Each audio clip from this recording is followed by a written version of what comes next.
ಇದ್ರ ಜೊತೆ ಈಗ ನಾನು ಸರ್ಕಾರದ ಕಡೆ ನಮ್ಮಲ್ಲಿ 1 ಲಕ್ಷ ಎಕರೆ ಭೂಮಿಯನ್ನು ಕೇಳಿದ್ದೀನಿ, ತಗೋ ಮುಖ್ಯಮಂತ್ರಿಗಳು ಕೊಟ್ಟೆ ಅಂತ ಅದು ಕಲೆಕ್ಟ್ರಿಗೆ ಫೋನ್ ಮಾಡಿ ಹೇಳಿದ್ರು, ಗುರುಗಳಿಗೆ 1 ಲಕ್ಷ ಎಕರೆ ಭೂಮಿಯನ್ನು ಕೊಟ್ಬಿಡು ಅಂತ.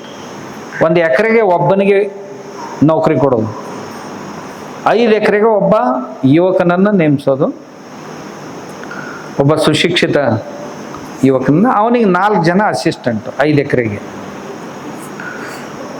ಆ ನಂತರ ಬೇರೆ ಬೇರೆ ಬೇರೆ ಬೇರೆ ಟೀಮ್ಸು, ಒಂದು cultivation team, 2 seedling and nursery team, 3ನೇದ್ದು ಹಚ್ಚಿಕೊಡುವವರು, 4ನೇದ್ದು ಸ್ಪ್ರೇಯಿಂಗ್ ಟೀಮ್, 5ನೇದ್ದು ಹಾರ್ವೆಸ್ಟಿಂಗ್ ಟೀಮ್, 6ನೇದ್ದು ಪ್ರೊಸೆಸಿಂಗ್ ಟೀಮ್, 7ನೇದ್ದು ಮಾರ್ಕೆಟಿಂಗ್ ಟೀಮ್.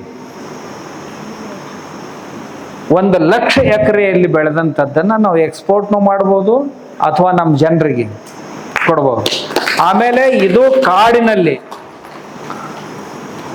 ಕಾಡು ಪ್ರಾಣಿಗಳ ತೊಂದರೆ ಆಗದಂತೆ ನಮ್ಮ ಆ ಹೊಲದ ಪಕ್ಕದಲ್ಲಿ ಒಂದು 50 ಎಕರೆ ಅಥವಾ 20 ಎಕರೆ 30 ಎಕರೆ ಕಾಡು ಪ್ರಾಣಿಗಳಿಗಾಗೇನೆ ಬೆಳೆಗಳನ್ನು ಮಾಡೋದು. ನಮ್ಮ ಹೊಲದ ಪಕ್ಕದಲ್ಲೇ ಅವುಗಳಿಗಾಗಿ ಬೆಳೆಗಳನ್ನು ಮಾಡೋದು. ಅವು ಏನೇ ತಿಂದ್ರು ಉಂಡ್ರು ಹಾಳು ಮಾಡಿದ್ರು ಅದೇ 10-20 ಎಕರೆಯಲ್ಲಿ ಮಾಡ್ಬೇಕು, ನಮ್ಮದ್ರಲ್ಲಿ ಬರಬಾರ್ದು. ಅವು ಕೊಡ ತುಂಬ ಸಿಕ್ಕರೆ ಇಲ್ಲಿ ಯಾಕೆ ಬರ್ತಾವೆ? ಈ ಕಾಡು ಹಂದಿಗಳಿದ್ರೆ ಅವುಗಳಿಗೆ ಏನು ಮಾಡಬೇಕು, ಮಂಗಗಳಿದ್ರೆ ಏನು ಮಾಡಬೇಕು, ಮಂಗಗಳಿಗೆ ಯಾವ ಬೆಳೆ ಹಿಡಿಸುತ್ತೆ ಅದನ್ನು ಮಾಡೋದು. ಮಂಗಗಳಿಗೆ ಗೋವಿನ ಜೋಳ ತುಂಬ ಹಿಡಿಸುತ್ತೆ, ತೆನೆ ಹಿಡಿಸುತ್ತೆ, ಅದು ಅಲ್ಲದೆ ಇನ್ನೇನು ಹಿಡಿಸುತ್ತೋ ಅದನ್ನು ಮಂಗಗಳಿಗಾಗಿ ಮಾಡೋದು. ಇನ್ನು ಕಾಡೆಮ್ಮೆಗಳು ನಮ್ಮ ಕಡೆ ತುಂಬ ಹೆಚ್ಚು. ಕಾಡೆಮ್ಮೆಗಳಿಗೆ ಏನು ಬೇಕು ಅದನ್ನು ಕಾಡೆಮ್ಮೆಗಳಿಗೆ ಬೇಕಾಗೋದನ್ನು ಕಾಡೆಮ್ಮೆಗಳು ಕಾಡಾಕಳುಗಳಿಗೆ ಅವುಗಳನ್ನು ಮಾಡ್ತಾ ಇದ್ದೀವಿ.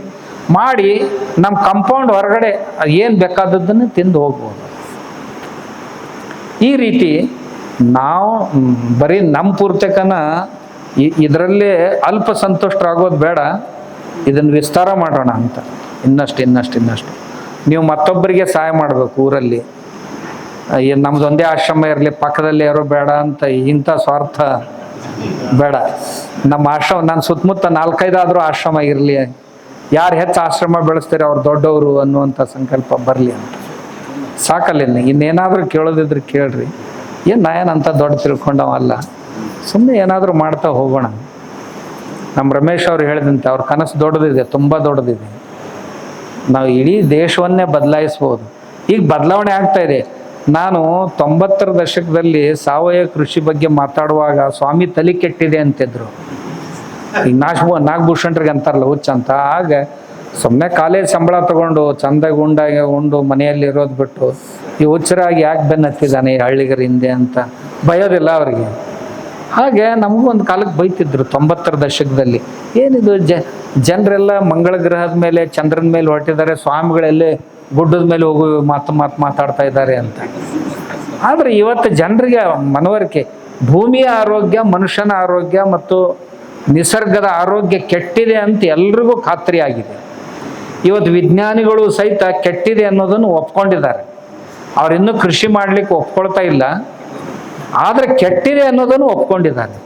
ಭೂಮಿಯ ಆರೋಗ್ಯ ಕೆಟ್ಟಿದೆ, ನೀರಿನ ಆರೋಗ್ಯ ಕೆಟ್ಟಿದೆ, ಗಾಳಿಯ ಆರೋಗ್ಯ ಕೆಟ್ಟಿದೆ, ಜೀವಗಳ ಆರೋಗ್ಯ ಕೆಟ್ಟಿದೆ ಅಂತ ಎಲ್ಲರೂ ಒಪ್ಕೊಂಡಿದ್ದಾರೆ. ಇಂದಿಲ್ಲ ನಾಳೆ ಬರ್ತಾರೆ, ಆವಾಗ ನೀವು ಅವ್ರಿಗೆ ಮಾರ್ಗದರ್ಶಕರಾಗ್ತೀರಿ. ಇಲ್ಲಿವರೆಗೆ ಅವ್ರ ಮಾರ್ಗದರ್ಶಕರಾಗಿದ್ದರು. ಈಗ ಅದು ಸಿಲೆಬಸ್ ಇರಲಿಲ್ಲ. ನಾವೀಗ ಹೋದ ವರ್ಷ ಹಚ್ಚಿ ವರ್ಷ ಕಷ್ಟಪಟ್ಟು ಸೆಂಟ್ರಲ್ ಗೌರ್ಮೆಂಟ್ ಬೆನ್ನತ್ತಿ ಅದಕ್ಕೊಂದು ಸಿಲೆಬಸ್ ಕಮಿಟಿ ಮಾಡಿ 10-12 ಕಡೆ ಮೀಟಿಂಗ್ ಮಾಡಿ BSc MSc ಮತ್ತು PhD 3ಗೂ ಸಹಿತ ಸಿಲೆಬಸ್ ತಯಾರು ಮಾಡಿದ್ವಿ. ಮಾಡಿ ಯೂನಿವರ್ಸಿಟಿ ಅವು ಎಲ್ಲರಿಗೆ ಅಪ್ಲೈ ಮಾಡ್ತಾ ಇದ್ವಿ. ಅಂದ್ರೆ ಸಾವಯವ ಕೃಷಿಯನ್ನ ಕುರಿತು ಯಾವುದೇ ಸಿಲೆಬಸ್ಸೇ ಇರಲಿಲ್ಲ ನಮ್ಮ ದೇಶದಲ್ಲಿ. ಆ ಸಿಲೆಬಸ್ ಮಾಡಿಸ್ತೀವಿ, ಮಾಡಿಸಿ ಇಂಪ್ಲಿಮೆಂಟೇಷನ್ ಮಾಡ್ತಾ ಇದ್ದಾರೆ. ಕಾಲೇಜುಗಳಲ್ಲಿ ಇನ್ನು ಮುಂದೆ ಬರ್ತಾ ಇದೆ ಅದು.